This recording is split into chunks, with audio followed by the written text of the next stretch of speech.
How are you? The emergence of horror as entertainment tales with frightening monsters and horrible deaths have been told throughout time. Myths, fairy tales, folk stories, and dramas have long had supernatural elements as part of their structure. I think it's only fair to warn you that tonight's strange tale is intended to appeal to your morbidity and sadism, and in no way meant to offer moral guidelines or lessons. It is submitted merely for your enjoyment.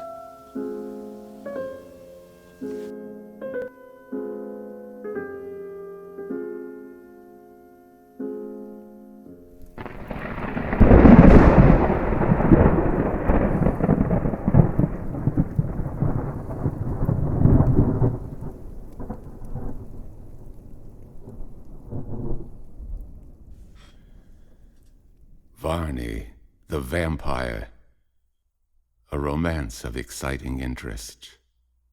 Narrated by Edward E. French. Chapter 1. Midnight. The hailstorm. The dreadful visitor. The vampire. How graves give up their dead, and how the night air hideous grows with shrieks. The solemn tones of an old cathedral clock have announced midnight. The air is thick and heavy. A strange, death-like stillness pervades all nature. Like the ominous calm which precedes some more than usually terrific outbreak of the elements, they seem to have paused even in their ordinary fluctuations to gather a terrific strength for the great effort. A faint peal of thunder now comes from far off. Like a signal gun for the battle of the winds to begin, it appeared to awaken them from their lethargy, and one awful, warring hurricane swept over a whole city, producing more devastation in the 4 or 5 minutes it lasted than would a half-century of ordinary phenomena. It was as if some giant had blown upon some toy town and scattered many of the buildings before the hot blast of his terrific breath. For as suddenly as the blast of wind had come, did it cease, and all was still and calm as before. Sleepers awakened and thought that what they had heard must be the confused chimera of a dream. They trembled and turned to sleep again. All is still, still as the very grave. Not a sound breaks the magic of repose. What is that? A strange pattering noise, as of a million of fairy feet. It is hail. Yes, a hailstorm has burst over the city. Leaves are dashed from the trees, mingled with small boughs. Windows that lie most opposed to the direct fury of the pelting particles of ice are broken, and the rapt repose that before was so remarkable in its intensity is exchanged for a noise which, in its accumulation, drowns every cry of surprise or consternation which here and there arose from persons who found their houses invaded by the storm.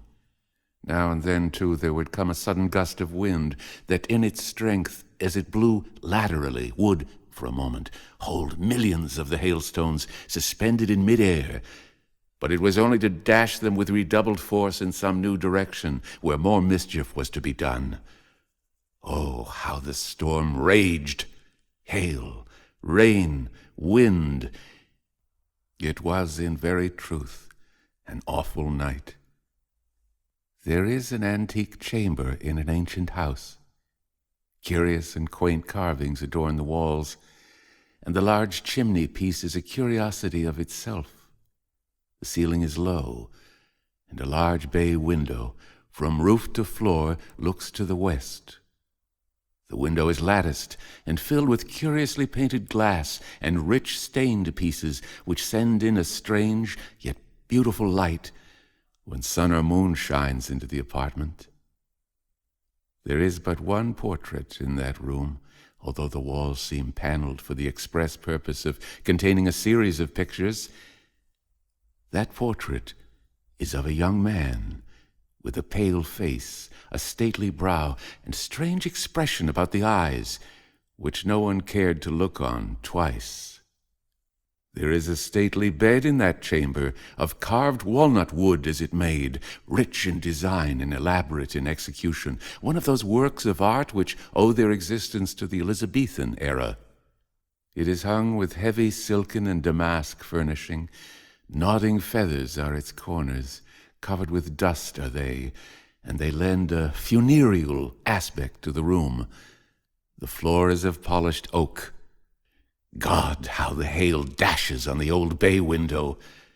Like an occasional discharge of mimic musketry, it comes clashing, beating, and cracking upon the small panes. But they resist it. Their small size saves them. The wind, the hail, the rain expend their fury in vain. The bed in that old chamber is occupied. The creature, formed in all fashions of loveliness, lies in a half-sleep upon that ancient couch, a young girl, and beautiful as a spring morning. Her long hair has escaped from its confinement and streams over the blackened coverings of the bedstead. She's been restless in her sleep, for the clothing of the bed is in much confusion. One arm is over her head, the other hangs nearly off the side of the bed near to which she lies.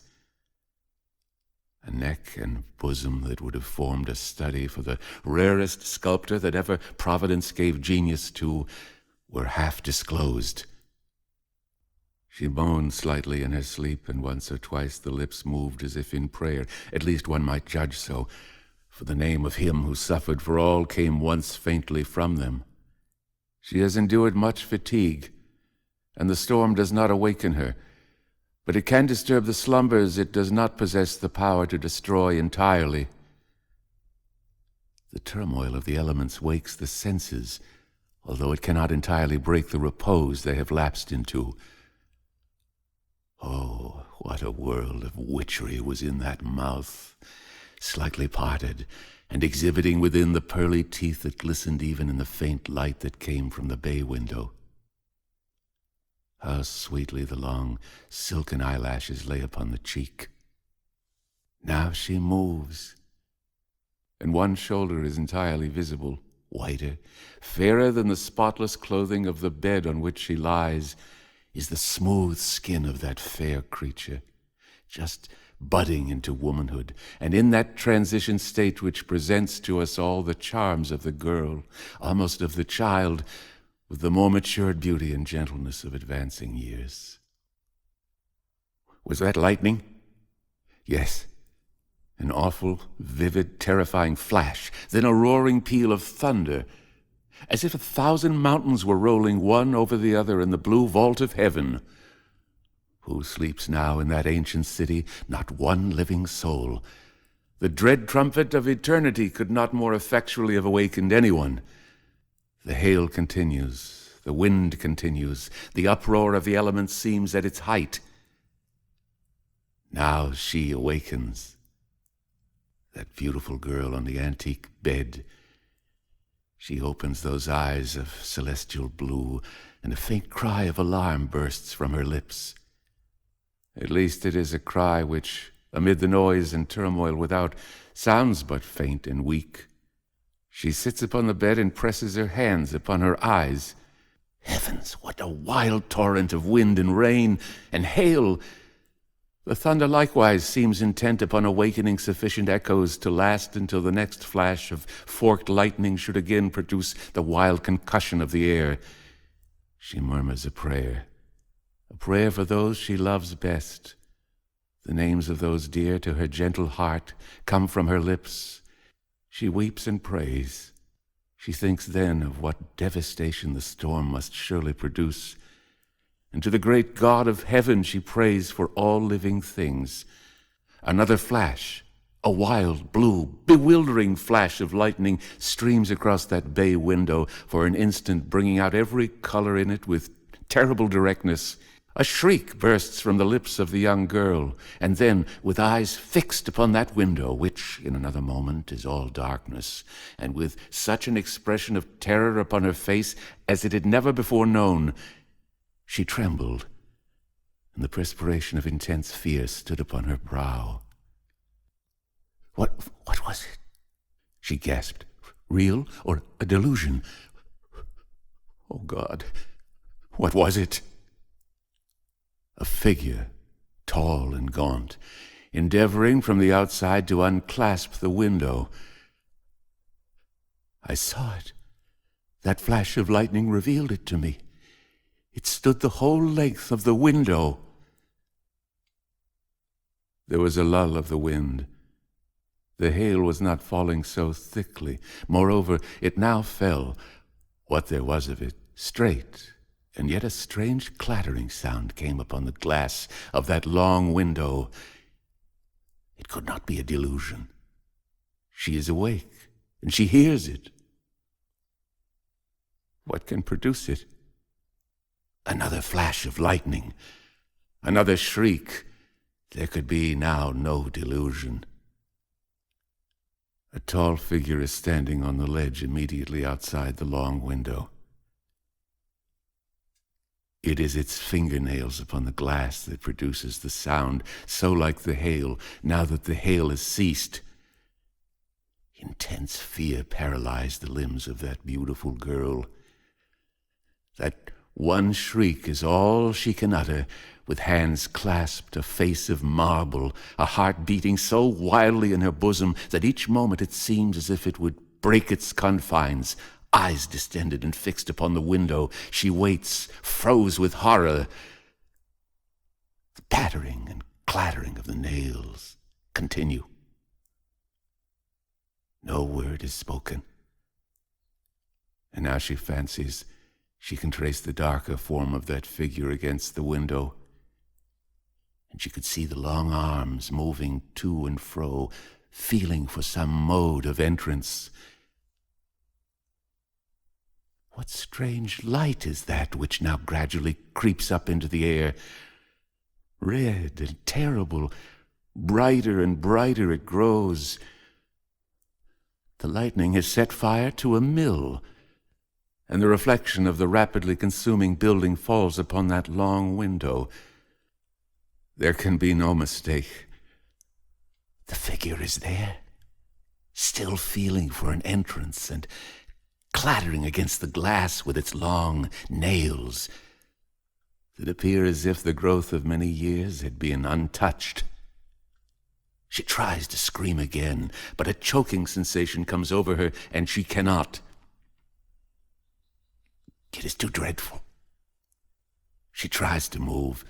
Each limb seems weighted down by tons of lead. She can but in a hoarse, faint whisper cry, "Help, help, help, help!" And that one word she repeats like a person in a dream. The red glare of the fire continues. It throws up the tall, gaunt figure in hideous relief against the long window. It shows, too, upon the one portrait that is in the chamber, and that portrait appears to fix its eyes upon the attempting intruder, while the flickering light from the fire makes it look fearfully lifelike. A small pane of glass is broken, and the form from without introduces a long, gaunt hand, which seems utterly destitute of flesh. The fastening is removed, and one half of the window, which opens like folding doors, is swung wide open upon its hinges. And yet now she could not scream. She could not move. "Help, help, help," was all she could say. But oh, that look of terror that sat upon her face. It was dreadful. A look to haunt the memory for a lifetime. A look to obtrude itself upon the happiest moments and turn them to bitterness. The figure turns half round, and the light falls upon the face. It is perfectly white, perfectly bloodless. The eyes look like polished tin. The lips are drawn back, and the principal feature next to those dreadful eyes is the teeth. The fearful-looking teeth, projecting like those of some wild animal, hideously, glaringly white and fang-like. It approaches the bed with a strange gliding movement. It clashes together the long nails that literally appear to hang from the finger ends. No sound comes from its lips. Is she going mad? That young and beautiful girl, exposed to so much terror, she has drawn up all her limbs. She cannot even now say, "Help." The power of articulation is gone, but the power of movement has returned to her. She can draw herself slowly along to the other side of the bed from that towards which the hideous appearance is coming. But her eyes are fascinated. The glance of a serpent could not have produced a greater effect upon her than did the fixed gaze of those awful, metallic-looking eyes that were bent on her face. Crouching down so that the gigantic height was lost, and the horrible, protruding white face was the most prominent object, came on the figure. What was it? What did it want there? What made it look so hideous, so unlike an inhabitant of the earth, and yet to be on it? Now she has got to the verge of the bed, and the figure pauses. It seemed as if when it paused, she lost the power to proceed. The clothing of the bed was now clutched in her hands with unconscious power. She drew her breath short and thick. Her bosom heaves and her limbs tremble, yet she cannot withdraw her eyes from that marble-looking face. He holds her with his glittering eye. The storm has ceased, and all is still. The winds are hushed. The church clock proclaims the hour of 1. A hissing sound comes from the throat of the hideous being, and he raises his long, gaunt arms. The lips move. He advances. The girl places one small foot from the bed onto the floor. She is unconsciously dragging the clothing with her. The door of the room is in that direction. Can she reach it? Has she the power to walk? Can she withdraw her eyes from the face of the intruder and so break the hideous charm? God of heaven, is it real? Or some dream so like reality as to nearly overturn the judgment forever? The figure has paused again, and half on the bed and half out of it that young girl lies trembling. Her long hair streams across the entire width of the bed. As she has slowly moved along, she has left it streaming across the pillows. The pause lasted about a minute. Oh, what an age of agony! That minute was indeed enough for madness to do its full work in. With a sudden rush that could not be foreseen, with a strange, howling cry that was enough to awaken terror in every breast, the figure seized the long tresses of her hair, and twining them round his bony hands, he held her to the bed. Then she screamed. Heaven granted her then power to scream. Shriek followed shriek in rapid succession. The bedclothes fell in a heap by the side of the bed. She was dragged by her long silken hair completely onto it again. Her beautifully rounded limbs quivered with the agony of her soul. The glassy, horrible eyes of the figure ran over that angelic form with a hideous satisfaction, horrible profanation. He drags her head to the bed's edge.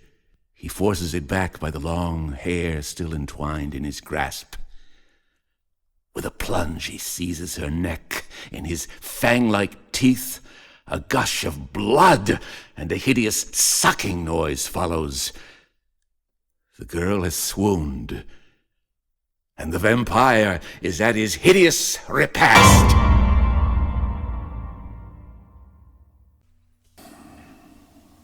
What do you think? Revolting? Monsters embody our deepest anxieties and vulnerabilities, the ones lurking in the shadows beyond the confines of rational thought.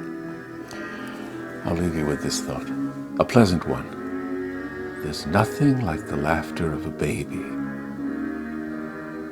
unless it's 1 a.m. and you're home alone. I'll be back again next week with another one from the mystic abyss.